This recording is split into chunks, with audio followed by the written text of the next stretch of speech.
예, 이 시간은 우리 이제 배희순 자매님께서 오늘 회원 간증하러 올라오실 겁니다. 작년 12월 16일 첫 주일 예배에 참석하시고 또 성배를 하셔서 오늘 이제 한 달이 좀 지났죠. 하나님께서 잘 인도해 주심으로 이제 양육받고 또 성장하고 계십니다. 그래서 오늘 구원 간증과 함께 성별한 간증을 나누도록 하겠습니다. 마이크 조금만 낮추시겠습니까? 조금만. 예. 자, 자매님, 나오십시오.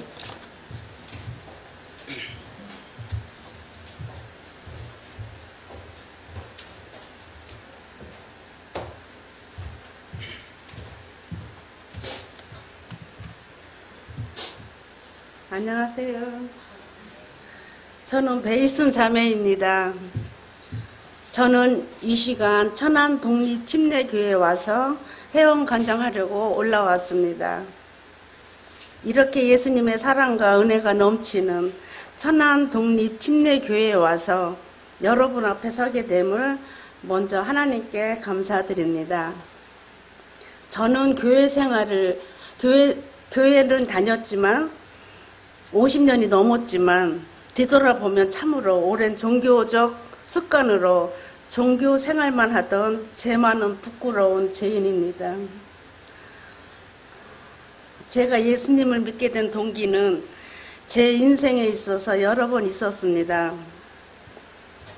제가 어렸을 때 그 무속신앙에 빠진 어머니를 보고 또 교회 다니는 오빠를 보면서 정말 하나님은 살아계신 걸까 하는 의문도 생기면서 10살 되던 해에 오빠 따라 교회를 갔습니다. 나는 이왕이 믿을 거면 제일 높은 신, 센 신을 믿고 싶다고 막연하게 기도를 하였습니다. 그러나 언제부터인가 누군가가 살아계신 분이 나를 계속 지켜보신다고 믿어줬었어요. 그렇게 분별력이 없을 13살 나이에도 천주교인 성당도 가보고 또 제7일 안식일 교회도 교회인 줄 알고 가보았지만 그곳에는 악한 영들, 마귀의 영들이 있다는 것을 20살이 넘어서야 깨달았습니다. 그러면서 성경을 계속 읽으면서 예수님이 나를 위해 십자가에 죽으시고 또 그 보혈로 제사함을 받았다는 것을 마음으로 믿고 하나님의 살아계심을 알았지만 날짜는 언제인지 잘 확실치가 않습니다. 사실 누구 한 명 정확하게 주 예수 그리스도를 믿어 영접하여 구원을 받고 진리의 말씀을 인도해 주는 사람이 없었기에 그렇게 개념 없이 오랜 신앙생활을 했던 것 같습니다.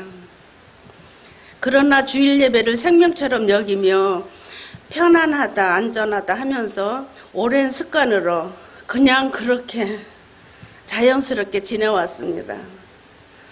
하나님의 살아계신가 또 주님께서 내 죄 때문에 십자가에 달려 죽으신 것을 믿었고 열심을 다해 교회 생활을 했지만 왠지 참 평안과 안식은 없었습니다.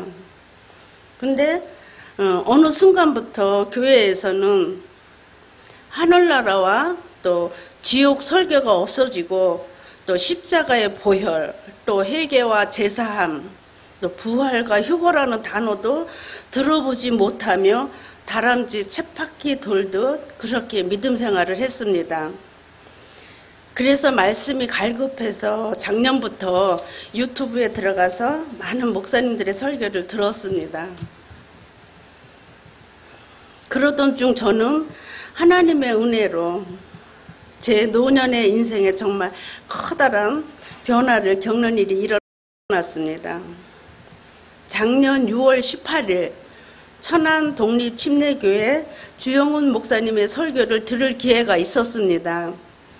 그런데 말씀을 들으면 들을수록 끌려서 하루에 목사님 설교를 3편 내지 5편씩 들으면서 눈이 떠지고 또 귀가 열리는 것을 느꼈습니다. 그리고 한글 킹 제임스 성경도 구입해서 읽었습니다. 정말 얼마나 감사한지 모르겠습니다. 그리고 지난해 12월 16일 처음으로 천안독립침례교회에 와서 예배를 드리게 되었습니다. 너무나도 고맙고 감격해요. 하나님께 감사로 예배를 드렸습니다. 이것이 성경에서 말씀하시는 성별이구나, 이런 것도 깨달았어요.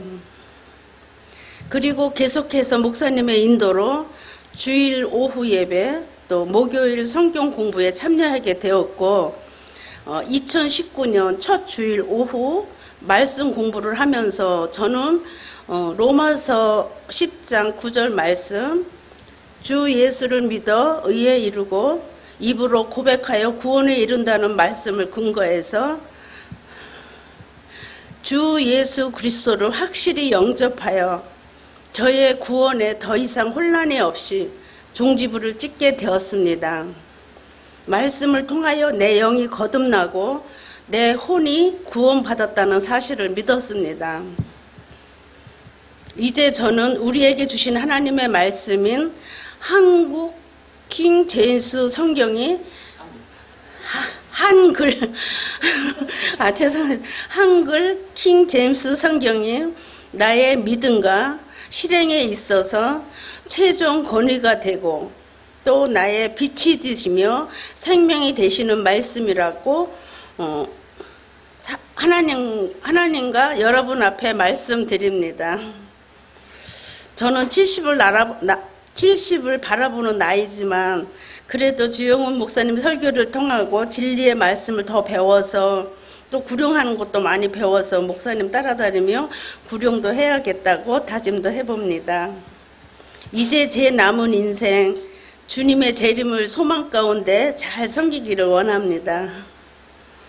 성도 여러분, 부족한 게 많지만 많이 가르쳐 주세요. 저는 이 시간 천안독립침례교회 회원이 되기를 원합니다. 모든 형제님 또 자매님 사랑합니다. 지금까지 지켜주신 하나님께 감사드리며 또 모든 영광 주님께 올려드리며 간증을 마칩니다. 감사합니다.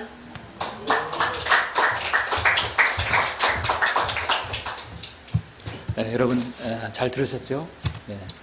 우리 배희순 자매님 이 은혜로운 간증 여러분 잘 들었으려 합니다. 배희순 자매님을 우리 천안 독립주의 성도로서 회원으로서 받아들이기 원하십니까? 예, 아멘. 예, 감사합니다. 예, 자매님 축하드립니다. 예, 오늘 명패 받았어요. 아, 명패. 예, 자, 쉬고. 광고 말씀드리는데요. 오전에 말씀드렸듯이 다음 주에 침례식이 있습니다. 방금 간증했던 배희순 자매님 이제 장로교에 다니셨기 때문에 침례를 안 받으셨어요. 그래서 다음 주에 받으시고 그 다음에 깁자매님도 다음 주에 받으시는 거죠.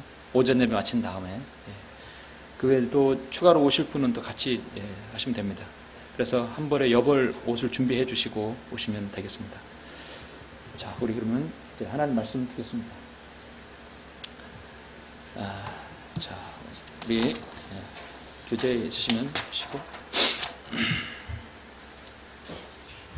오늘 말씀은 여러분도 경험하셨고 저도 또한 경험했고 그런 일들을 그렇게 우리가 누구에게 쉽게 얘기하지 못하는 것이죠.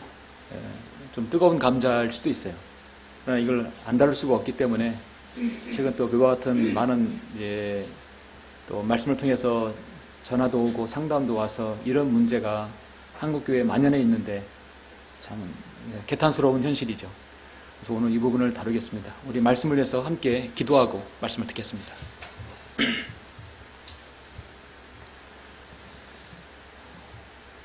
사랑과 은혜가 풍성하시고 자비로우신 아버지 하나님, 주님께 감사를 드립니다. 하나님의 은혜로 구원받은 사랑하는 성도들 오전부터 불러 모아 주셔서 영과 진리 가운데 경배드리게 해주시고 우리의 생을 오직 주님께 혼의 탓을 주님께 걸어놓고 또 우리의 모든 것을 하나님께 의뢰하여 예수 그리스도의 재림을 우리가 기다리고 소망하는 귀한 오전 예배를 드릴 수 있도록 인도하심을 감사합니다. 오후에 다시 모였습니다. 주님께서 오늘 이렇게 특별히 배이순 자매님 이렇게 회원 간증을 통해서 하나님의 은혜를 맛보고 성별하셔서 이렇게 귀한 간증으로 아버지 하나님 주님께 영광 돌릴 수 있도록 인도하심을 감사합니다. 자매님의 남은 생에 주님을 위해서 잘 드려지도록 인도해 주시고 하나님 말씀으로 더욱 성장하여서 복음과 진리를 전파하는 귀한 그리스도인의 역군으로 아버지 하나님 사용해 주시길 원합니다.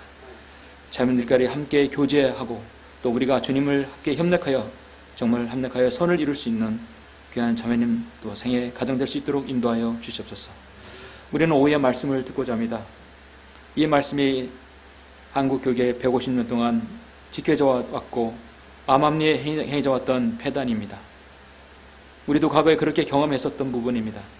오늘 이 말씀을 제가 강론할 때 주님께서 말씀에 기름 부어주시고 우리 모든 성도들이 이제 그러한 교회에서 성별하여 참으로 진리 가운데 주님을 바로 섬길 수 있도록 인도하심을 감사합니다. 아직까지 이 진리를 모르고 아직까지 교회에 속아 있고 많은 거짓 교리에 속아 있는 사람들이 이 말씀을 계기를 통하여 또 성별하고 바르게 주님을 섬길 수 있는 좋은 계기를 허락해 주시옵소서. 우리가 더 담대히 하나님 말씀을 선포할 수 있도록 저희들에게 성령 충만함 허락해 주시기 원합니다. 모든 것을 감사드리며 주 예수 그리스도 이름으로 기도드렸습니다. 아멘.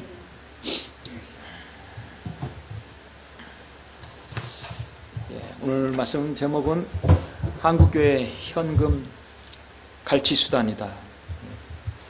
갈취는 사기꾼 또 이렇게 강도들이 갈취한다고 그러죠. 그래서 정말 하나님께 세우셔야 하는 목자들이 목사라고 해서 하나님의 종이라 해서 강단에서 칼만 안 들었지 사실 양복 입은 무당이라고 하잖아요. 왜냐하면 무당들은 계속해서 돈 복채를 요구하듯이 계속해서 요구하는 것입니다. 그렇게 해야 하나님께 복을 받고 무당들은 그렇게 해야 운수가 좋다고 하는 것이죠. 이게 한국교회 헌금 갈취 수단들이라고 할 수도 있는데 실제적으로 교회는 현금만 받잖아요. 그죠? 대다수. 그래서 저는 이걸 헌금이 아니라 현금으로 제목을 그렇게 만들었습니다. 먼저 우리 본문 말씀 보시겠습니다. 디모데전서 6장 6절입니다. 좀 내용이 적나라 하더라도 이것은 우리 한국교회 현실입니다. 제가 그걸 그대로 여러분에게 오늘 증명해 보여드리겠습니다. 그러나 성경은 무엇이라고 말씀하는지 보시죠. 디모데전서 6장 6절부터 11절. 오늘은 오전 오후 디모데 전후서죠. 그러나 만족할 줄 아는 경건은 큰 이익이 되느니라. 우리가 세상에 아무것도 가지고 온 것이 없으며 아무것도 가지고 갈 수 없는 것이 분명하니 우리에게 먹을 것과 입을 것이 있으면 이것들로 만족할 것이니라. 그러나 부유하게 되고자 하는 자들은 유혹과 올무와 여러 가지 어리석고 해로운 정욕에 빠지리니 이는 사람들로 파멸과 멸망에 빠지게 하는 것이라. 돈을 사랑하는 것이 모든 악의 뿌리니. 돈을 사랑하는 것이 모든 악의 뿌리다. 이게 개혁성경에 빠져 있어요. 심각한 말씀인데요. 이것을 욕심내는 어떤 사람들이 믿음에서 떠나 방황하다가 많은 슬픔으로 자신을 찔렀도다. 그러나 오 하나님의 사람인 너는 이것들을 피하라. 그리고 의와 경건과 믿음과 사랑과 인내와 온유를 추구하라. 아멘. 하나님의 사람인 디모데뿐만 아니라 사도 바울뿐만 아니라 우리 모두 이 신약시대 불러냄을 받은 성도들이죠. 자, 하나씩 한번 보시죠.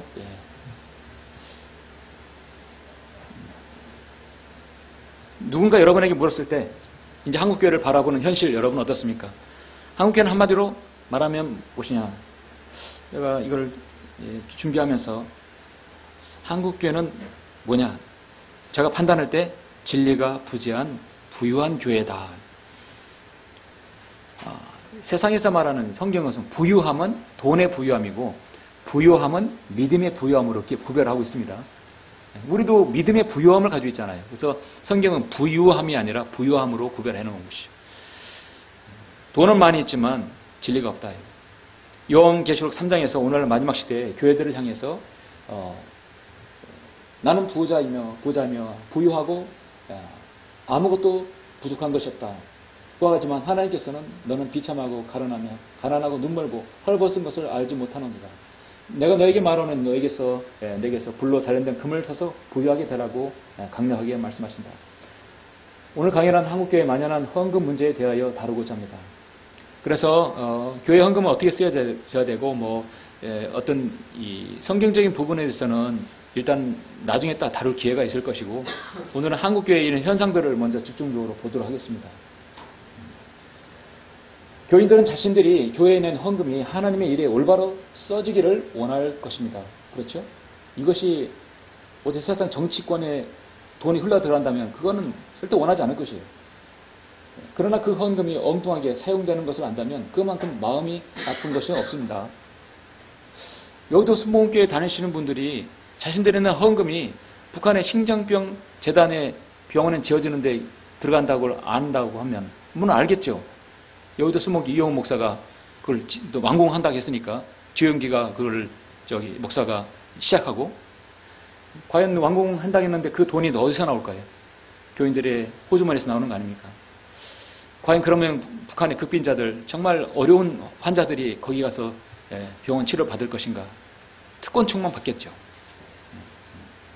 자, 하나님을 향해서 드려진 헌금이 정치권으로 세상의 어떤 그런 부분에서 흘러간다면, 복음과 진리를 전해서 흘러가지 않고 쓰여지지 않는다면 어떻게 생각하겠습니까? 난감한 경우죠. 신약성도의 정상적인 헌금은 하나님께서 세우신 지역교회에 드려져야 합니다. 그래서 가장 기본적으로 언젠가인지 한국교회 선교의 문제에 있어서도 다룰 것인데, 선교의 가장 큰 문제는 하나님께서 선교센터를 기름 부어줘서 복 주신 게 아니라 하나님께서는 항상 지역교회가 기준입니다. 기관은 가정과 교회와 국가예요. 교회를 통해서 선교가 나오고 센터가 나오고 거기서 구제가 나오고 거기서 학교 교육이 나오고 다 나오는 것이죠. 그래서 하나님께서는 헌금을 통해서 지역교회에 드려져야 되는 것이, 거기에 통해서 나온 선교가 나오고 다른 나오는 것이, 내가 헌금을 드려는 그 교회가 올바른 교회인가 거짓 교회인가를 따지는 것은 별도의 문제일 것이다. 만약 내가 섬기는 교회가 거짓 교회라면 그 교회에 출석하는 것 자체도 의미 없는 일이고 헌금을 바치는 것도 낭비일 뿐입니다. 만약 내가 출석하는 교회가 비성경적인 교리들을 실행하는 거짓 교회로서 어쩔 수 없이 출석은 하더라도, 사실 그런 경우 있겠죠. 누구를 봐서라도 출석을 하겠죠. 헌금을 드릴 수 없다면 그것 또한 종교 행위에 지나지 않을 것입니다. 그리스도인의 생애 아주 중요한 일은 정말 하나님을 일을 하는 지역교회를 찾아서 그 교회에 헌신해야 할 것이다. 그렇게 해야 그 헌신을 통해서 하나님께서 받으시고 또 그리스도 심판상 앞에서 상급이 되겠죠. 성경 오늘 말씀 6장 10절에서 디모데전서, 돈을 사랑하는 것이 모든 악의 뿌리다. 이것을 욕심내는 어떤 사람들이 믿음에서 떠나 방황하다가 많은 슬픔으로 자신을 찔렀도다. 자신을 찔렀다는 스스로 자신을 망하게 한다는 것이죠.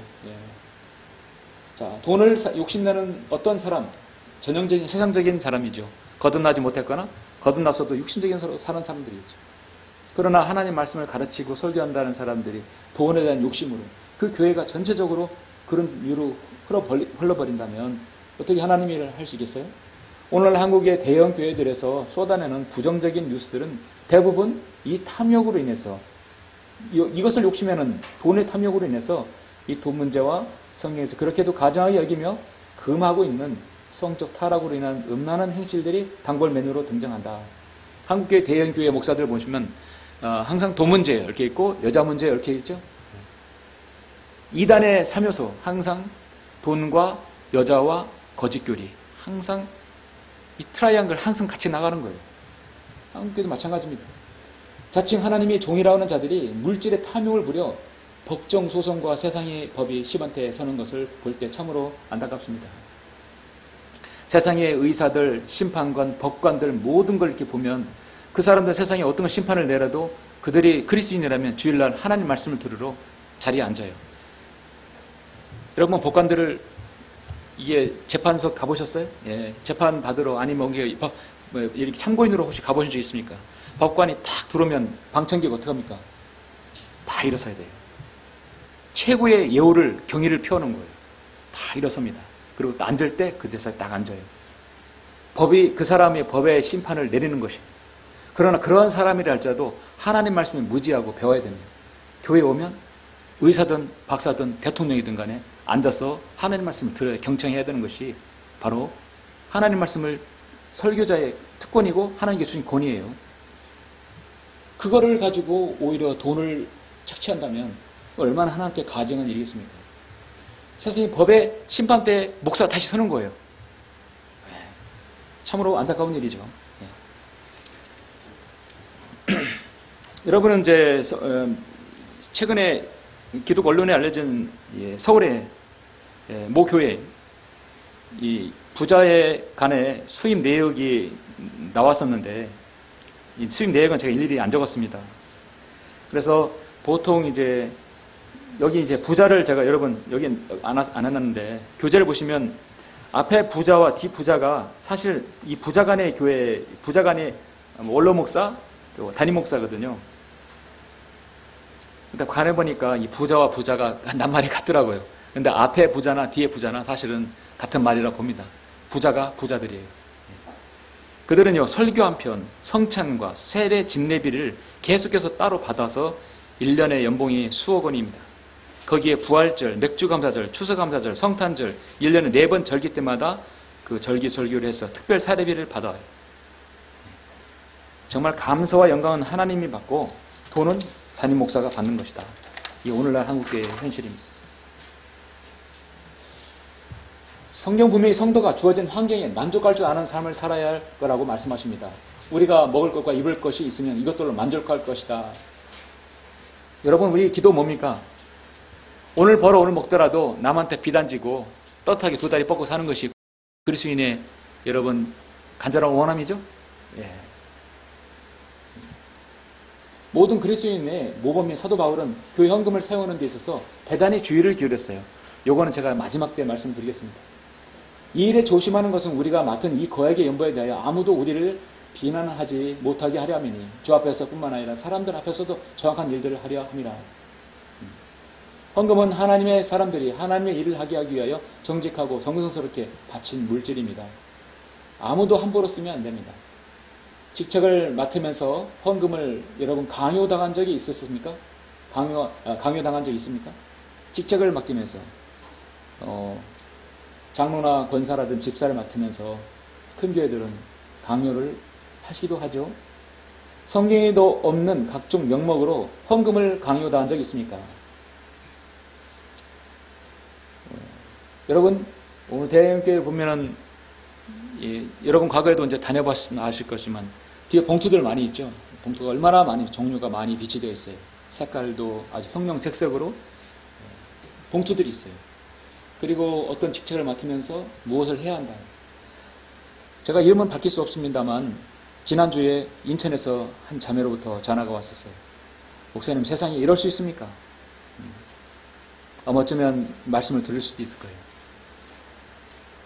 우리 교회 목사님이 권사님을 직책을 준다고 하면서 돈을 얼마를 요구하더래요. 그래서 어떤 권사님 될 분은 돈을 냈는데 어떤 분이 형편이 어려워서 못 냈다고 그래요. 그래서 나중에 못 내서 권찰은 받았는데 안찰은 받았는데 나중에 주보에 보니까 돈 낸 사람은 그냥 권사 써있는데 안 낸 사람은 서리권사라고 서리라고 넣었다고 하더라고요. 그래서 서리가 뭐지 물어보니까 서리는 돈을 안 낸 사람. 그래서 옛날 집사도 서리 집사가 있고 뭐 있듯이 서리권사가 거기서는 기준을 목사가 일정 금액을 할당을 줬는데 그걸 안 냈을 때는 앞에 서리다 붙인다고 했어요. 세상은 기가 막히게 이게 교회입니까 목사님? 차라리 다니지 마세요. 다니지 마시고 말씀을 그냥 들으세요. 예. 그래서 목사님 기도하겠습니다라고 이렇게 전화가 왔었어요. 그래서 또 서리권사란 말은 제가 또 생전에 처음 들었습니다. 서리권사. 지금도 본 강해자는 주위에서 교회인들을 데리고 교회놀이 하면서 지옥에 보내기 전에 헌금 명목으로 헌금을 갈취하는 사례들을 목도하고 있다. 지옥에 보내는 것도 시원찮아서 이 땅에서 싹싹 긁어서 모으는 것이. 이번 강의에는 한국교회에 만연한 교회의 마귀의 종들이 현금 갈취 수단들에 대해서 짚고 넘어가고자 합니다. 한국교회의 전형적인 현금 갈취 수단들을 한번 보자. 정말 한국교회의 교인들이 먼저 거듭나야 합니다. 그리고 잠에서 깨어나야 합니다. 진리에 눈을 떠야 합니다. 교회 놀이에 더 이상 속지 말아야 합니다. 자, 그것에서 나와야 합니다. 나오려면 세 가지를 알아야 돼요. 먼저 한 교회가 현실을 알아야 됩니다.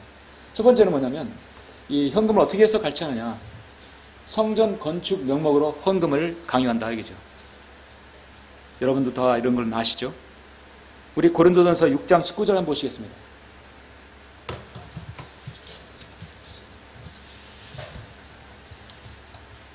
오늘 이 강의를 여러분 잘 유념하셔서 그렇게 빠져있는 사람에게 당신은 잘못되어 가고 있다, 잘못된 데 다니고 있다는 걸 알려줘야 합니다. 고린도전서 6장 19절, 20절 우리 다 같이 읽겠습니다. 시작. 또한 너희 몸은 너희가 하나님으로부터 받은 바 너희 안에 계신 성령의 전인 것을 알지 못하느냐. 너희는 너희 자신의 것이 아니니라. 너희는 값을 치르고 산 것이니 그러므로 하나님의 것인 너희 몸과 너희 영으로 하나님께 영광을 돌리라.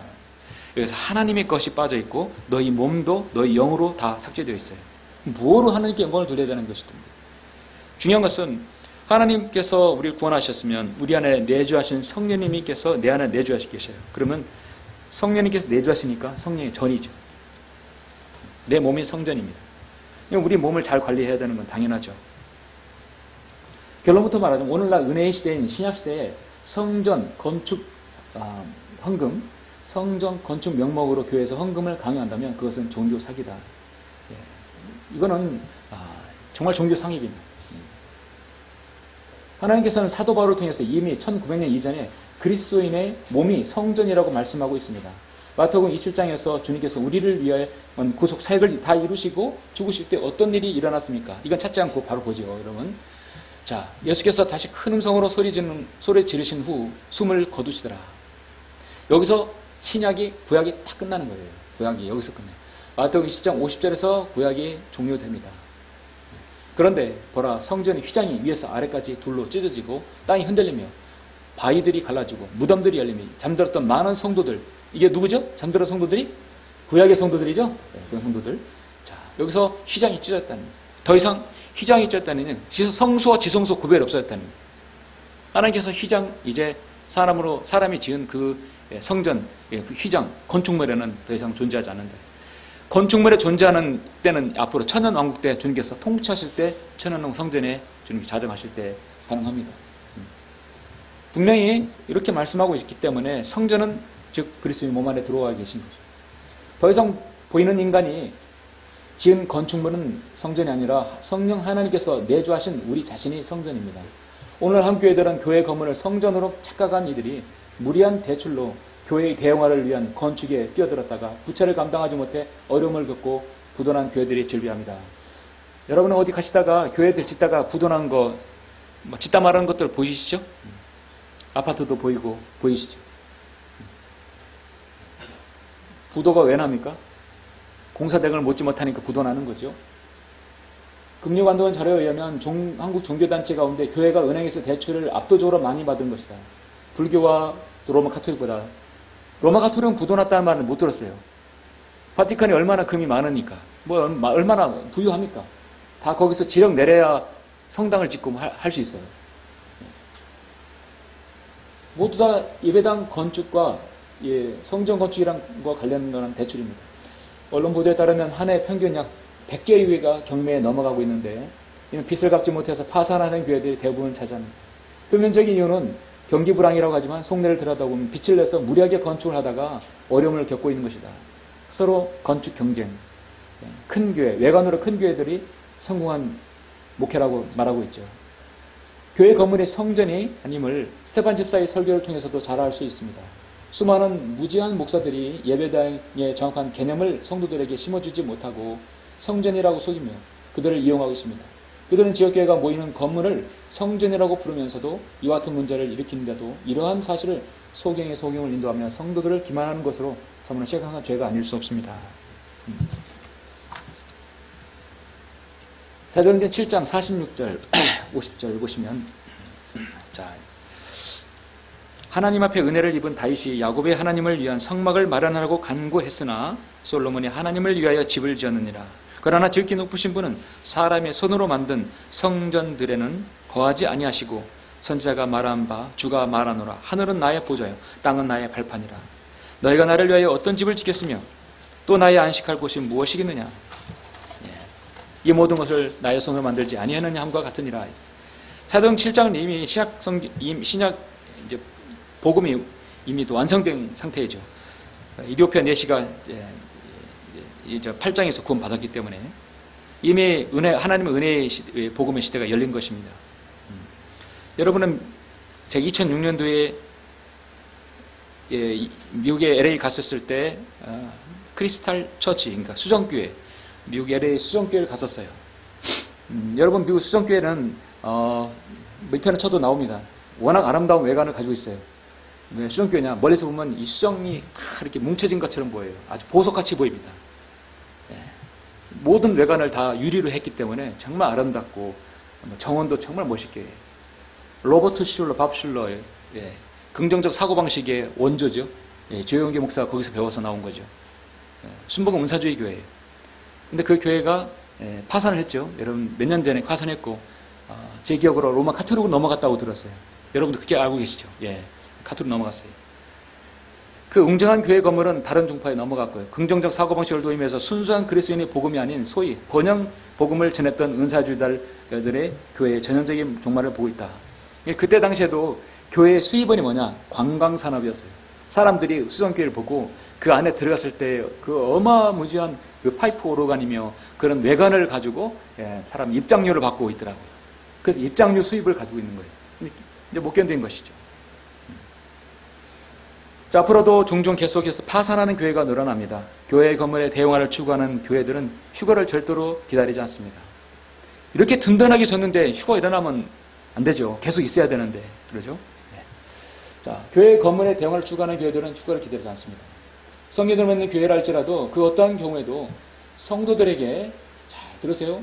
성도들에게 성전 건축이나 다른 빌미로 헌금을 직간접적으로 강요해서는 안 될 것입니다. 성경대로 믿는 신실한 교회는 절대로 막대한 은행 대출을 통해 등을 얻고 허리를 휘청대며 교회 건물 건축의 경쟁에 뛰어들지 않는다. 제가 여기 중간에 말씀 안 드린 게 있는데, 자, 257페이지 보면 성전 건축에서 가장 큰 뉴스거리는 역시 사랑의 교회 아닙니까? 서초동 대법원 옆에 2,000평 이상의 부지에다가 땅값만 1,174억 그리고 2,100억 원짜리 2,100억짜리 공사했습니다. 그 공사 이렇게 보면 내 외관이며 모든 것들 많은 의문이 있고 또 많은 이야기를 났죠. 그런데 오정희 목사가 거기서 뭐라 했냐면 봉투에다가 새로운 역사를 위한 믿음의 헌신, 또 헌금 약정서, 그리고 최악의 투자는 현금을 손에 쥐고 있는 것이다. 현금을 손에 쥐고 있는 것이 최악의 투자다. 결국 하나님께 내야 그게 엄청난 투자다라고 보는 거죠. 그렇게 설교를 했었어요. 그렇게 해서 만들어진 교회가 사랑의 교회 아닙니까? 오카는 목사의 후임이 그렇게 했어요. 자, 하나님 일을 하려면 깨어서 기도하고 바른 말씀으로 주님과의 올바른 교제 가운데 있어야 합니다. 그러면 위로부터 오는 지혜를 얻어서 세상사로부터 수치를 당하지 않고 주님을 바르게 섬길 수 있게 됩니다. 주님께는 교회의 근거 크기가 중요한 것이 아니라 그 안에 사람들이 모두가 구원받은 거듭난 그리스도인이며 그들이 바른 말씀과 진리로 주님을 신실하게 섬기고 있느냐가 중요합니다. 주님은 그렇게 신실한 성도들이 주님의 다시 오심을 고대하고 복음을 전하는 것이 그걸 기뻐하십니다. 자, 사람들이 교회 그러면 사람들 상대하니까 교회가 이제 사람들이 많아지면 더 비좁으니까 더 넓힐 수 있고 또 다른 부지를 개해서 올릴 수도 있을 거 아니에요. 물론 그 교회 큰 장소로 또 옮길 수도 있어요. 그건 어쩔 수 없는 필연적인 사항입니다. 그런데 문제는 우리가 옮기는 것이 성전을 건축해야 된다는 이 성전이란 말을 써서 안 되는 거고, 그것이 또 부당하게 다른 사람의 성도들이 대출로 인해서 그렇게 부담을 줘가지고 성전을 그 예배당을 짓는다든지 무리하게 해서는 안 된다는 것이죠. 그래서 교회 일에서 가장 말이 많고 가장 힘든 게 뭐냐면 교회 옮기는 거예요. 그래서 새로 짓는다든지 증축을 한다든지 더 넓힌다든지 가장 마귀가 많이 타는, 틈을 많이 타는 거예요. 말이 많을 수도 있을 거예요. 그래서 정말 기도하고 하나가 되어서 일심동체로 해야 되는 것이 바로 교회를 옮기는 부분입니다. 저도 저쪽에서 이쪽으로 옮길 때 크기를 배로 옮겼지만 많은 말들이 있었고 어려움을 당했었어요. 또 많은 후유증도 있었고, 그러나 하나님의 은혜로 지금 하나님께서 새롭게 인도해 주셔서 여러분 저를 이렇게 만날 수 있었던 것입니다.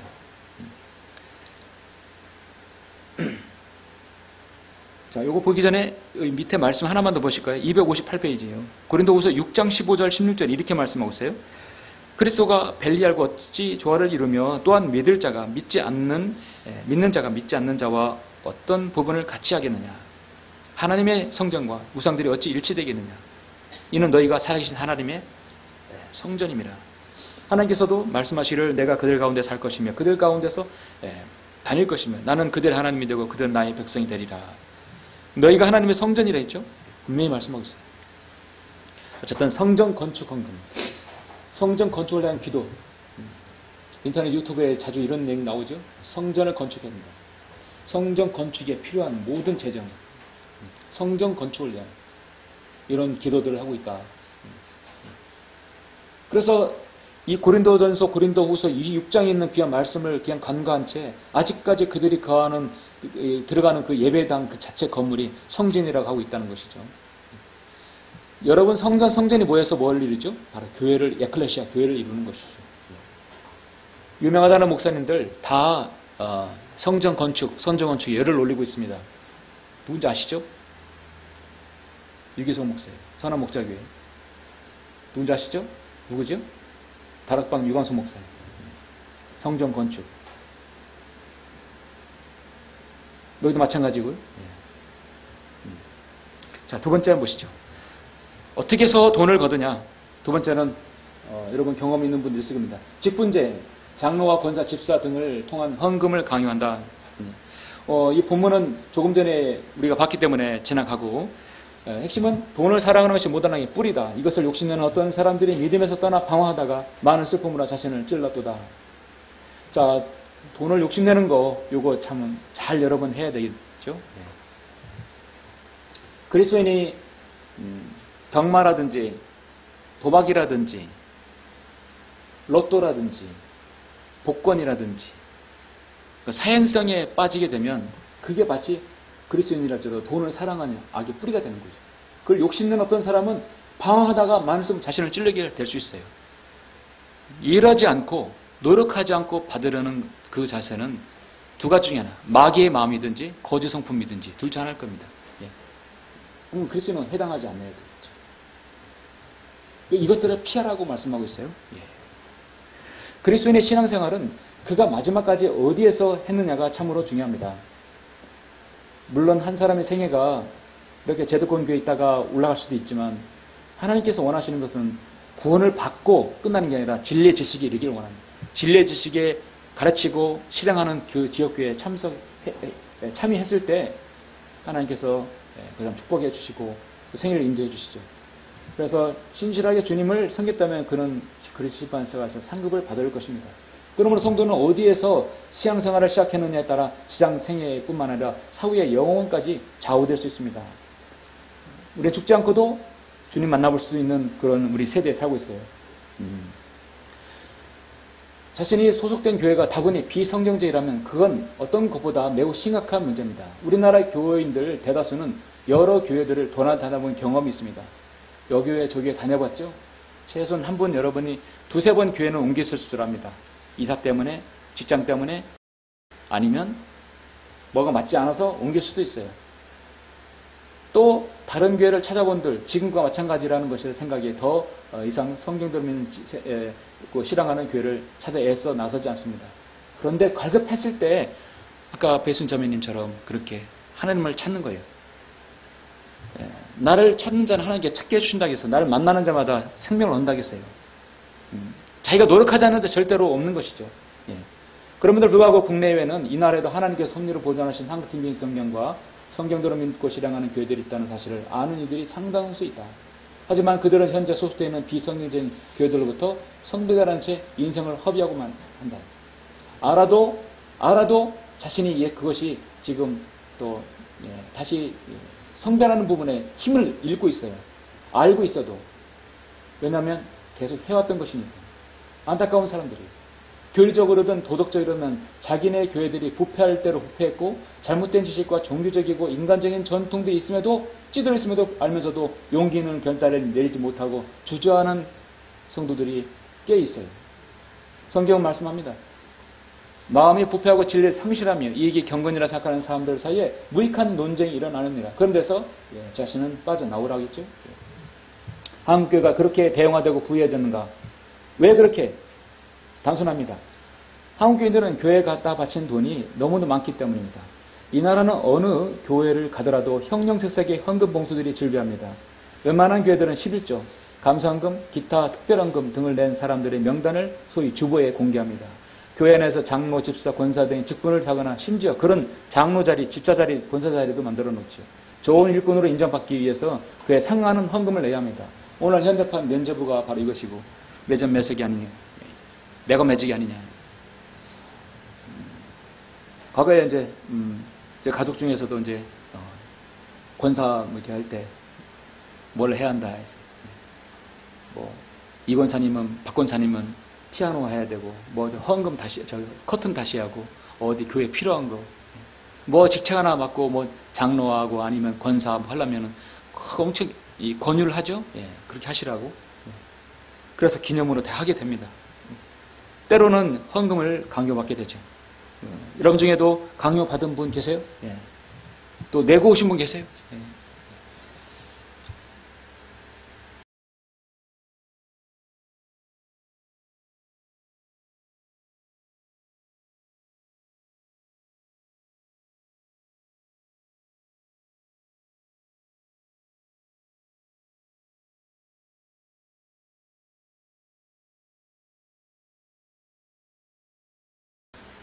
안타깝죠.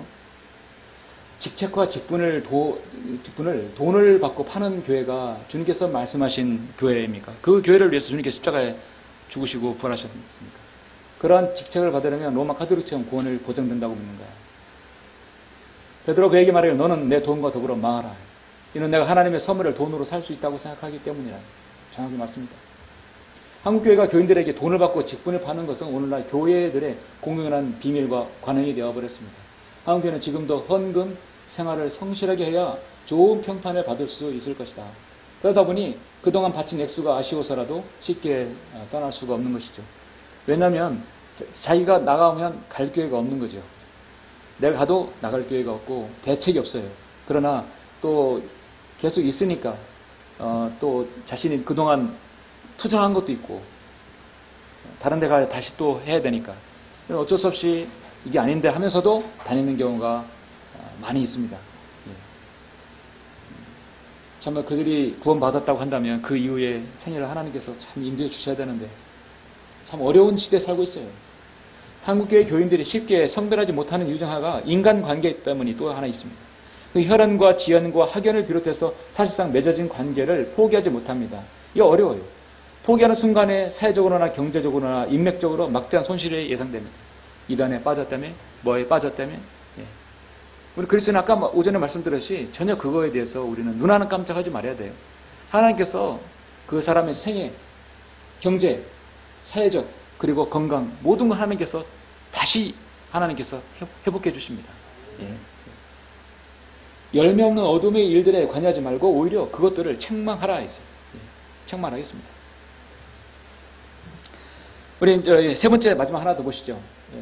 자, 절기, 부활절, 맥주절, 추수감사절, 성탄절. 오늘 한국교회 4대 명절이에요. 요거에 따라서 헌금을 받는. 이거 뭐 저도 여러분도 저도 뭐 장로교회에서 25년 훨씬 더 오래 있었습니다만 저도 많이 바쳤죠. 정성을 다해 바쳤죠. 여러분도 그렇죠? 여러분이 성령 있는 지역교회 오시면 여러분 돈 벌어요. 역으로 말씀드렸나? 돈을 낼 게 없어. 고린도서 2장 8절 아무도 너희를 철학과 헛된 속임수로 노략질 당하지 않게 착취나 갈취나 노략질 아닙니까? 못하도록 주의하라. 그것들은 사람들의 전통과 세상의 유치한 원리를 따른 것이며 그리스도를 따른 것이 아니니라. 한국의 더 큰 그룹은 여러분 기독교 교회 협의회 KNCC라고 하죠. 이 KNCC가 WCC 통째로 갖다 줬잖아요. 통째로 갖다 사탄에게 맡겨놨잖아요. 한국 기독교 총연합회 나름대로 보수라고 하는 사람도 여기 있어요. 그러나 뭐 이 한기총도 다 여전히 여기에 다 속해 있는 것입니다. 그 이하 교단연합, 예당, 통합, 합동, 뭐 백석, 천안백석이죠. 고신, 합신, 기성, 수십 개 교단에 소속된 교회들은 교회의 4대 절기를 매우 중요하게 여기고 있다. 그것은 잘 알다시피 부활절, 맥주절, 추삼절, 성탄절이다. 이들에 있어서 중요한 것은 헌금을 더 거둘 수 있기 때문이다.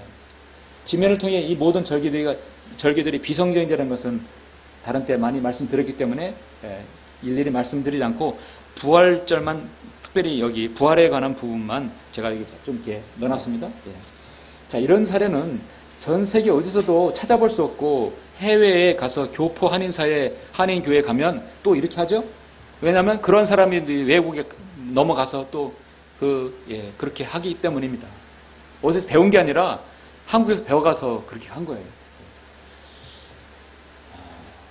자, 주일 헌금 봉투 참 아름답고 이쁘고 간결하고요.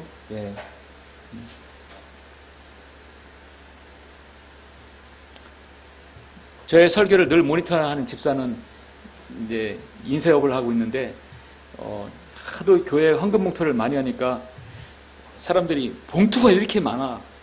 무슨 봉투 막 봉투가 막 열 몇 가지 되니까 머리를 쓴 거예요.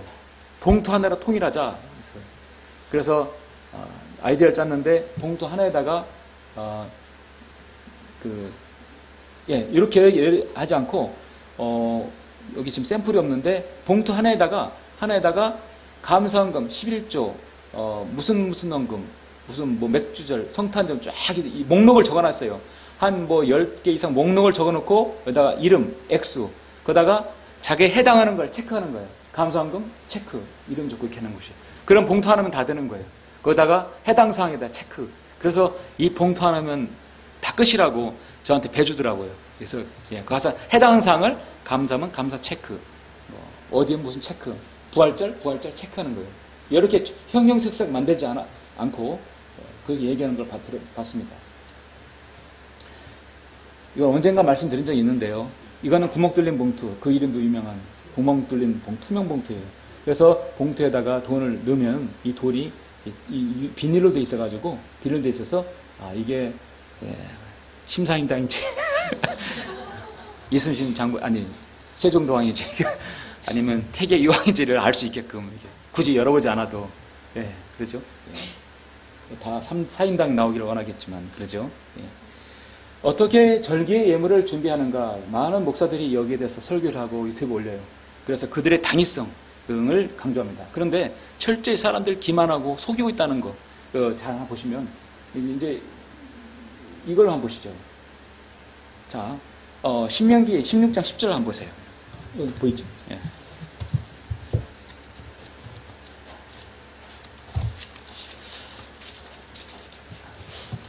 우리 처음에 사순절, 그 다음에 고난주간이 4월, 5월이 있죠? 그리고 부활절이 5월에 있죠? 부활절이 몇 월에 있죠? 안 해봐가지고. 4월에 있죠? 오래되니까 몇 월인지 헷갈려요. 그러죠? 부활절이 4에 있습니다. 그 부활절 앞에가 고난주간이잖아요. 사순절. 고난주간. 주님께서 고난당하신 게 4월이에요. 그러면 그때부터 바로 6개월 뒤가 몇 월이에요? 4월 달부터 6개월 뒤. 10월이잖아요. 그럼 주님은 탄생이 10월이에요. 간단하거든. 주님의 탄생은 공생의 사역기간은 3년 반인데. 그래서 딱 6개월 차이. 그래서 10개월이 주님의 탄생으로 다 바로 알 수 있는 거예요. 왜 고난주간은 4월, 부활절은 4월 지키면서 왜 크리스마스는 12월에 하느냐 이거죠. 이거 문제가 있는 거거든. 그들이 정말 크리스마스 하려면 10월에 크리스마스를 해야 되는 거예요. 10월에 성탄절을 해야 정상인데. 근데 일단 이제 신명기 16장을 보시면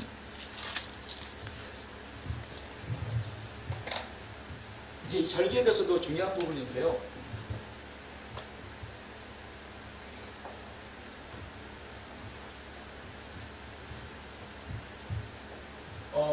시대적 경륜을 보면 구약 이제 초림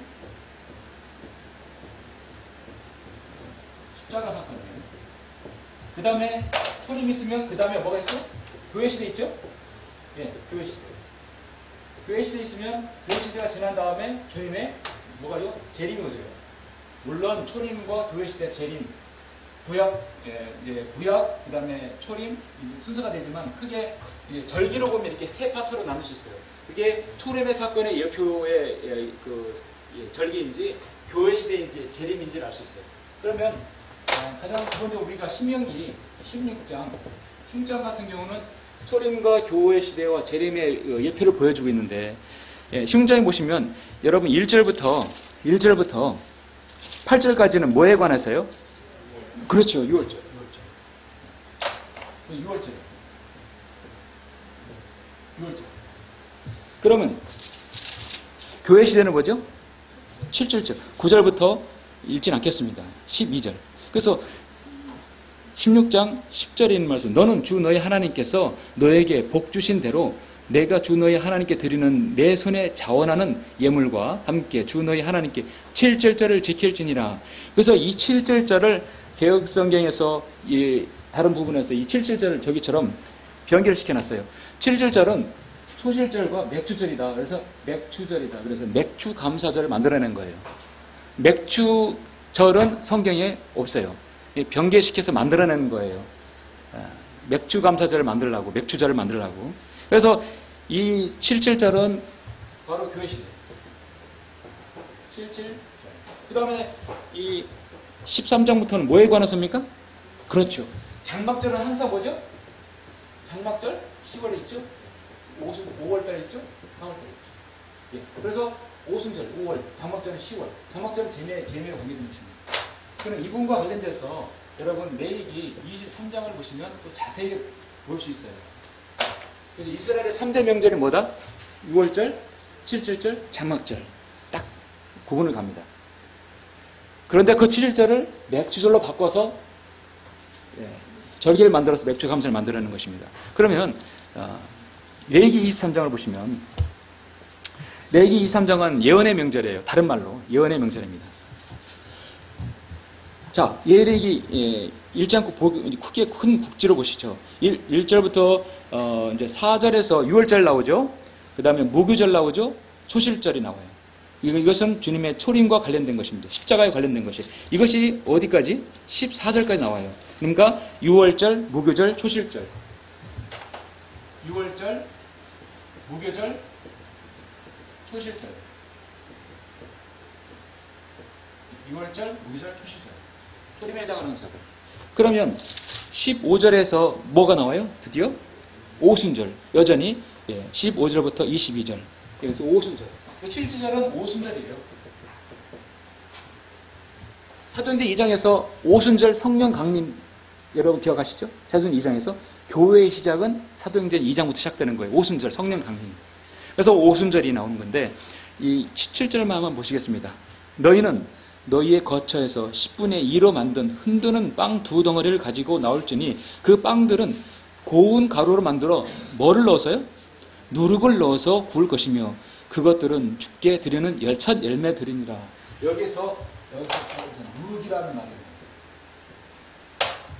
성경에서 하나님께 드린 제물 중에 음식자 중에 누룩이 들어가야 돼요? 안 들어가야 돼요? 절대 누룩은 신학성에서 거짓교리거든. 그건 들어가면 안 됩니다. 그런데 유일하게 한 번 허용한 때가 오순절이에요. 여기서 한 번 딱 넣어라. 한 번 넣어라. 아유, 거짓교리인데, 교회의 예표신데 어떻게 누룩이 들어가야 됩니까? 그렇게 할 수 있지만 이것은 먼 미래를 보여주는 거예요. 교회 안에는 가짜들, 마귀들이 유입해서 들어올 수 있다는 것을 예표로 보여주는 사건이에요. 그래서 교회는 100% 순수한 하나님의 교회라 할지라도 거기에 가짜가 들어와서 그래서 진짜를 가리는 것은 거기서 영광스러운 교회가 진짜가 교회가 딱 드러나는 것이죠. 그게 신부로 가는 거예요. 지옥교회라 할지라도 하나님이 세운 지옥교회라 할지라도 마귀가 잠입해서 들어올 수도 있는 거예요. 물론 우리는 한 3주 지나면 다 드러나죠. 확실하게. 그 다음에 오순절, 그다음에 나팔절, 그다음에 속죄일, 그다음에 이제 33절에서 장막절이에요. 그래서 이제 이 나팔절하고 속죄일하고 장막절. 그래서 나팔절, 속죄일, 그 다음에 장막절. 장막절 동시에 나오죠. 이 예언의 명절을 아는 건 중요한 것인데 특히 신명기 16장과 레위기 13장은 저렇게 초림과 교회시대의 재림을 구분해서 제시하고 있다는 것이다. 자, 계속 보시면, 계속해서 보시죠. 자, 추수감사에 대해서 뭐 유명하다는 사람들, 조회수 많이 올라가는 사람들 있죠? 다 너나 할 것 없이 다 부활절, 추수감사절, 뭐 그런 것들, 또 성탄원금, 다 이런 걸 절개를 해서 거기에 크리스마스의 축복을, 성탄 축하, 항상 축하하면 거기에 뭐 예물이 들어간다고 하죠. 저는 여러분 다 이렇게들 많이들 하셨죠. 그것이 하나님의 뜻이라 생각하고, 근데 알고 보니까 가져야 했다는 것이죠. 신천지는 1년에 수입이 2,700억이나 합니다. 이제 14만 4천 명 다 채워놨기 때문에 얼마나 많이 먹겠어요. 그리고 그를 여기에서 강사들, 거기에 일하는 사람들은 아주 박봉에 시달린다고 유튜브에도 봤어요. 이제 유튜브에 캡처한 겁니다. 궁전에 사는 신천지 교주의 이중생활. 옛날 박태선, 그 다음에 JMS 정명석, 그 다음에 문선명, 다 같은 계열이에요. 그래서 이제 따로 나와서 신천지를 했는데 여기에 관한 부분은 나중에 이제 다룰 수 있는 시간이 될 겁니다. 이거는 뭐 우리가 다 아는 사실이죠. 어쨌든 이것도 교회라고 해놓고 이렇게 돈을 걷어들이는 것입니다. 계속해서 보시고 우리 페이지는 페이지 260페이지 보세요. 6번째 줄. 자, 특히 한국교회의 부활절은 더 깊이 들여다보면 순수한 예수 그리스도의 구속사역을 통한 부활이 아니라 성경적인 기독교 신앙과는 아주 관련이 없습니다. 로마 카톨릭은 부활절이라는 것을 만들어 자신들도 부활을 믿는 것처럼 가정했고 그들의 비성경적인 실행을 그대로 가지고 나온 한국교회의 개신교들도 부활절을 지키며 자신들 역시 부활을 믿는 것처럼 가정합니다. 그런 교회들의 주 예수 그리스도께서 사회적 약자들, 동성연애자들이라든지 위에서 사셨다고 주장하면서 주님의 부활을 통해 오늘날 교회가 사회적 약자들을 위해 무엇인가를 해야 한다고 가르친다. 사회복음이며 아주 특히 이제 이렇게 완전히 기독교에서 아웃사이더로 서울에 이제 향민교회라든지 동성연애 축제, 퀴어 축제할 때 항상 참여하는 교회들 있죠. 여기 주님의 부활을 완전히 왜곡하는 사람들입니다. 그래서 그 부분에 대해서는 페이지 260페이지 자세히 나오죠. 성경을 모르는 자들에게는 성경의 모든 내용이 아전인수격으로 사용합니다. 그 모든 구절을 자신에게 적용하게 맞게 해석하는 거죠. 자신들의 사상과 환상으로 주님의 공생애를 해석하고 십자가를 해석하고 부활을 해석해서 사회복음에 끼워 맞춰 버립니다. 근데 그들이 믿는 부활과 우리가 가지고 있는 부활은 다르지. 한국교회는 지금 혼돈스럽고 진리가 없습니다. 다양한 해석만 있고 그 해석도 가지가지해서 기준이 없습니다. 또 기준이 없기에 서로를 판단할 수 없으므로 작동선의를 집합시켜놓고 연합했다고 자랑하는 것입니다. 대표적으로 부활절을 보자. 지금 예수 그리스도의 부활의 의미를 모르는 자들이 세상에 나가 자기 목소리를 높이기에 끼리끼리 모여서 해마다 부활절 예배를 하고 있습니다. 그리고 그 명목으로 헌금을 걷어들이고 있습니다. 제가 몇 년 전에, 6년 전에 제가 정말 새벽에, 부활절날 새벽에 정말 미친 척하고 제가 천안의 가장 큰 교회를 새벽에 갔어요. 천안의 하늘중앙교회 갔어요. 그래서 이제 가서 딱 이렇게 보니까 어떻게 하는가 한번 보자. 오랜만에 보자. 아침에 사람을 소개하는데 정치인들이 막 나온 거예요. 여기. 국회의원, 예비 국회의원들을 가서 나와서 인사를 시키는 거예요. 목사들이 나와서 인사하는 거예요. 거기서 또 표밭이니까 또 자기를 얘기하는 것이에요. 그 교회는 개그맨들 초청에다가 개그 콘서트하고 얼마나 돈이 많고 할 일이 없으면 그래서 그거 보고 바로 나와버렸죠. 오늘 대형교회 뭐 그거 더 하면 되지 못하지 않을 것입니다. 여기 그 260페이지 부활에 관한 부분 너무 중요한 부분인데 요거는 그냥 지나가겠습니다. 여러분 예수 그리스도의 부활로 인해서 우리가 생명을 얻었고 우리가 그 부활의 신앙을 가지고 있는 것이죠.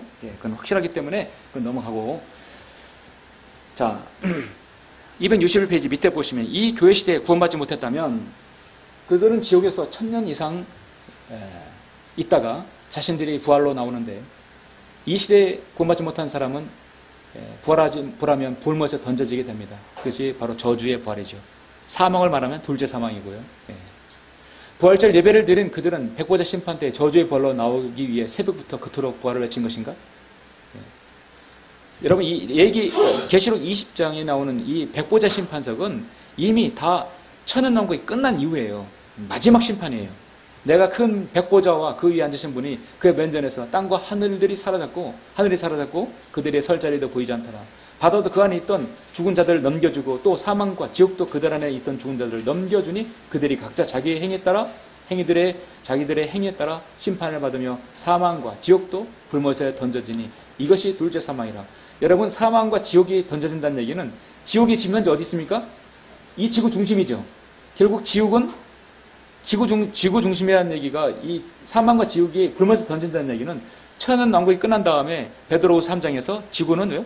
불타 없어져 버린다는 것이 정확히 맥이 맞잖아요. 지구가 불타 없어지니까 결국 지옥에 있는 자들 다 끌어나와서 정죄의 부활로, 저주의 부활로 나와서 영원한 불못에 떨어지는 것이죠. 그것이 바로 둘째 사망이라. 누구든지 생명의 책에 기록되지 않는 자는 불못에 던져지리라 했어요. 한국에는 해마다 헌금을 거둬들이기 위한 절기들을 하루속히 폐기시켜야 합니다. 더 이상 하나님의 말씀과 거듭남 없는 부활을 외치는 것을 중단하고 하나님의 강력한 명령에 경청해야 합니다. 너희는 너희가 전수한 너희의 전통으로 하나님의 말씀을 폐기하느니라. 또 이와 같은 많은 일을 자행하고 있도다. 하나님의 말씀을 폐기하든지 전통을 폐기하든지 둘 중에 하나여야 합니다. 자, 여기 이 말씀이 유의가 있고 혹시라도 이 말씀을 듣는 인터넷으로 듣는 분 중에 이 말씀에 문제가 있다라는 분은 언제든지 전화 주세요. 왜 성경이 그렇게 뭐가 잘못됐다는 거다. 여러분 지적하실 분 있으면 언제든지 말씀하십시오. 이거는 하나님께서 그렇게 말씀하신 거예요. 고린도전서 15장 2절 4절에 보면 만일 너희가 내가 전한 복음을 굳게 잡고 헛되이 믿지 아니하였다면 복음을 통하여 너희도 구원받은 것이라. 내가 받은 것을 먼저 너에게 전달하였나니 이는 성경대로 그리스도께서 우리의 죄를 인하여 죽으시고 장사되셨다가 성경대로 셋째 날에 다시 살아나셨습니다. 이게 복음이에요. 여러분 신학교에 생활하는 두 가지 실행이 뭡니까? 첫 번째, 주의 만찬이죠. 3개월에 한 번씩. 그리고 침례식이에요. 매달 한 번씩 합니다. 왜냐하면 세 달 한 번 하면 너무나 많을 수 있으니까. 그래서 매달마다 구원받은 사람 또 이게 받지 않는 분들이 성별했을 때는 하게 되는 것입니다. 그렇다면 우리 이제 헌금에 대해서 사도 바울이 말씀하는 헌금에 대해서 잠깐 보시죠. 우리 고린도후서 교재에는 없습니다만 고린도후서 우리 다 같이 8장을 보시겠습니다.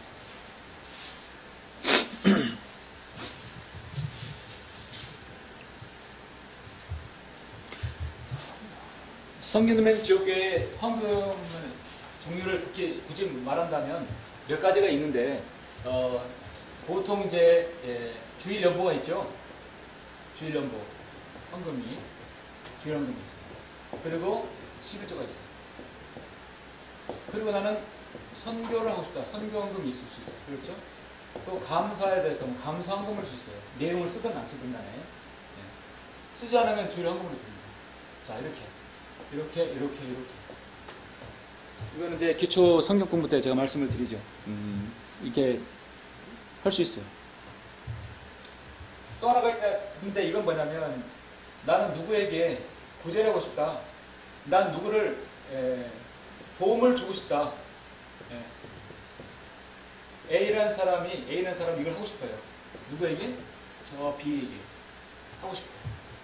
근데 A가 B에게 주면 B는 자존심 상할 수 있어. 안 받을 수 있어. 개인적으로 주면. 그리고 부담이 생길 수 있어. 나중에 어떤 교제에서 부담이 생길 수 있어. 남 모르게 주고 싶을 때. 그럼 그 사람 옷에다 몰라 이게 껴주는가요? 예. 생리책에다 몰라 이렇게 해줍니까? 그게 아니죠. 가장 좋은 방법은 바로 교회를 통해서요. 하나님께서 복 주시는 방법이에요. 그래서 구제나 뭐를 할 때 누구에게 아니면 누군가 모르는 somebody, 누군가를 위해서 드려준다. 그러면 이것을 할 때 이걸 하나로 이걸 지적 헌금으로 쓰게 합니다. 주제건금. 자신의 이름을 쓰지 않고 이 헌금은 누구를 위해서 구제하는데, 누구를 위해서 도움을 드리고 싶다. 또 하나님 말씀 선포하는데, 또 거리 설교하고, 또 복음을 전하는데 쓰고 싶다. 그러면 그 용도를 다 적으시는 거예요. 아니면 이 비를 여다가 딱 적으시는 거예요. 자신의 이름 적지 않고, 자신의 이름 누가 썼다고 하면 차려주는 게 낫죠. 그렇게 했을 때 그 지적헌금은 드려진 사람의 그 뜻을 받아서 기도하고 드려지는 것입니다. 그래서 그렇게 굳이 말한다면 이렇게 종류가 될 수 있겠죠. 뭐 더 있을 필요가 없죠.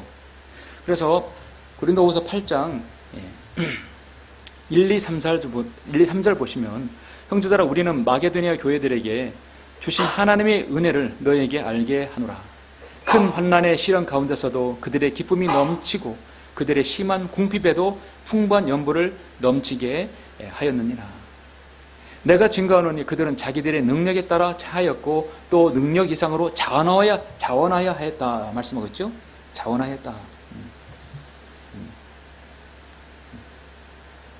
그리고 9장을 보시면 9장 5절, 성회에서 헌금에 드리는 방식, 그거는 오죽 이 고린도후서 8장 9장에 다 나와요. 여기서 거의 기본이 나오는 것입니다. 다른 데는 자세히 나오잖아요. 9장 5절, 그러므로 나는 그 형제들에게 권하여 그들이 너희에게 먼저 가서 너희가 전에 알려준 너희의 연보를 미리 준비하도록 하는 것이 필요하다고 생각하노라. 이렇게 준비하는 것이 연보 같고 억지로 한 것은 한 것 같지 아니하니라. 자, 미리 준비하였다. 7절, 각 사람은 미리 마음속에 정한 대로 할 것이요 인색함이나 억지로 하지 말아야 한다. 결국 인색함이나 억지로 하지 않는다. 이는 하나님께서 기쁨으로 드리는 자를 사랑하십니다. 이게 방법입니다. 인색함, 억지로 이런 성전 건축이라든지 이런 절기, 이런 더 직책을 주면서는 정말 억지로 해야 되는 거 아닙니까? 다니려면 하나님께서는 너희에게 모든 은혜를 넘치게 하실 수 있나니 모든 것을 언제나 너희가 필요한 대로 가질 수 있게 하심으로 모든 선한 일에 넘치게 하시려는 것이라. 그리고 11절, 모든 일에 부유하게 되어서 관대한 연보를 함은 우리를 통하여 하나님께 감사드리게 하는 것이라. 그게 바로 감사라입니다. 14절, 15절, 또 너희를 위하여 기도하며 너희에게 주신 하나님의 지극한 은혜로 인하여 너희를 사모하느니라. 이제 말로 표현할 수 없는 그분의 선물로 인하여 하나님께 감사를 드리노라. 자, 하나님께서는 모든 것을 할 수 있고 모든 것을 가질 수 있는 능력 있는 전능하신 하나님이, 그 전능하신 하나님께서 과거의 두 랩돈을 탐나시는 하나님이 아니죠. 더 복 주시기 위해서요. 마귀는요, 다 안 가져가는 것 같아도 싹 긁어가고, 하나님께서는 다 가져가는 것 같아도 하나님께서는 전부 주시는 분이에요. 그래서 결론 말씀드립니다. 고린도후서 8장 9절 우리 다 같이 읽겠습니다. 이게 바로 하나님의 은혜예요. 고린도후서 8장 9절 시작. 너희가 우리 주 예수 그리스도의 은혜를 알거니와 부유하신 분이 너희를 위하여 가난하게 되신 것은 그 가난함으로 인하여 너희를 부유하게 되도록 하심이라. 그렇죠? 여러분, 하나님께 드려진 물질은 귀하게 쓰여지고 하나님의 영광을 드러내고 복음과 진리를 전파하기 위함입니다. 그래서 원칙은 여기 이렇게 제시하고 있습니다. 요거 하나만 더 보실까요? 2017년 한국교회의 가나안 성도는 증가한 반면 헌금액과 전통적 기독교 윤리관을 고수하는 이들은 줄어든 것으로 나타났습니다. 이전과 비교해 교인들의 충성심은 줄어들고 개인주의적 성향은 극대화됐기 때문이라는 분석입니다. 김효정 기자가 보도합니다. 한국 기독교 목회자협의회가 실시한 한국인의 종교생활과 신앙의식 조사에 따르면 자신을 기독교인이라고 칭하지만 교회에는 나가지 않는 일명 가나안 교인이 지난 5년 사이 급증한 것으로 나타났습니다. 2004년 11.6%였던 가나안 성도는 2017년 23.3%로 급격히 증가했습니다.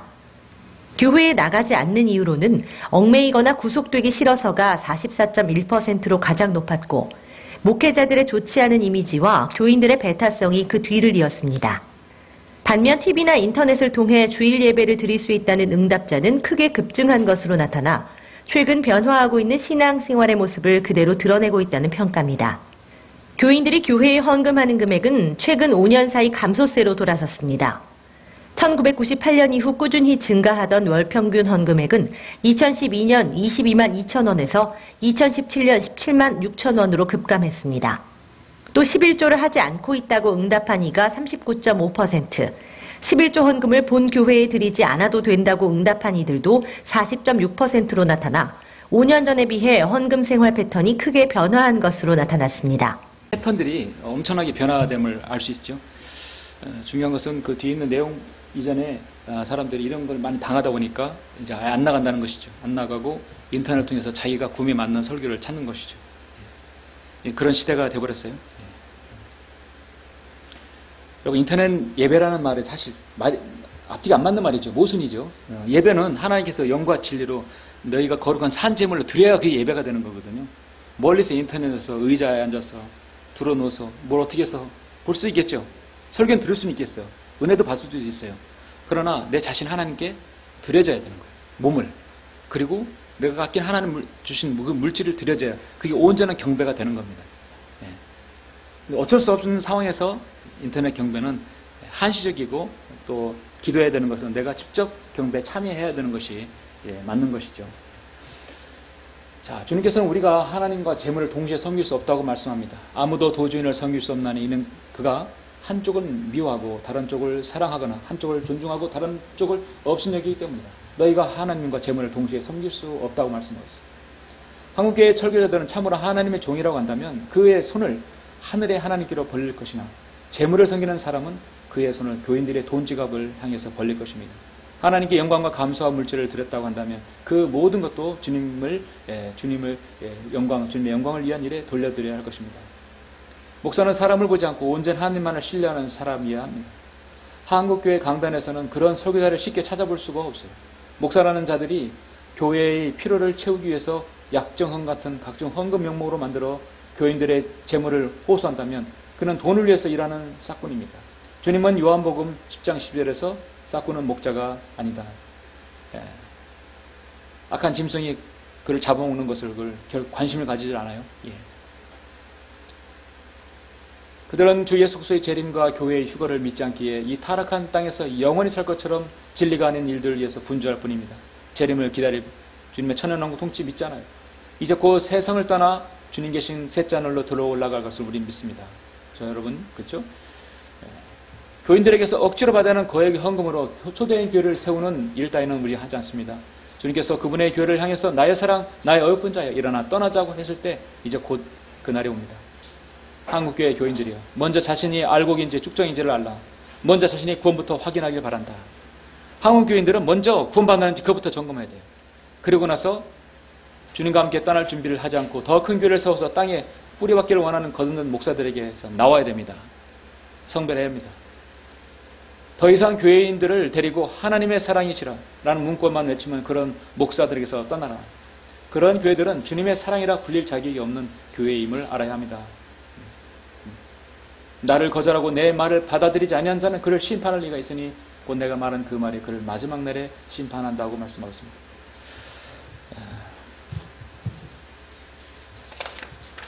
자, 이렇게 해서 마쳤는데요. 물론 성경대로 믿는 장로교회 어딘가 있겠죠. 칼빈이 웨스터민스터 신학, 칼빈은 5대 강령 가르치지 않고 누구나 믿으면 구원받고 그의 구원은 영원히 보장된다 가르치는 교회도 있겠죠. 헌금을 강요하지 않고 절기 지키지 않고 그런 교회가 있겠죠. 그런데 교단 간판 걸면서 그런 교회는 할 수가 없어요. 불가능하다. 이런 성령들 믿는 교회의 만족을 다 시킬 수 있는 성경적으로 제시하는 이걸 다 만족시킬 수 있는 교회를 할 수가 없다. 그 간판을 가지고는 견딜 수 있겠습니까? 그 교단에서 압력이 내려오는데 그래서 참다운 성경신약 교회는 독립해야 돼요. 나와야 돼요. 나와서 성경대로 믿는 순복음, 성경대로 믿는 장로교를 해야 되는 것이에요. 누가에게 얽매이지 않고 구속받지 않고. 장로교를 차라리 빼버리고 말씀을 넣어야 되겠죠. 물론 그런 교회도 있겠지만 저는 그 모든 한국교회를 전부 100% 그런 거라고 하는 것은 말씀드리진 않아요. 그러나 대다수가 그런 교회에 살고 우리가 그런 시대에 살고 있어요. 그래서 하나님께서 원하시는 것은 이런 현금을 갈취하는 그런 교회들로부터 나와서 바로 주님을 섬기는 것입니다. 그런 교회가 곳곳에 그래도 있다는 것입니다. 자, 다음 주에 또 다른 말씀을 가지고 전하겠습니다.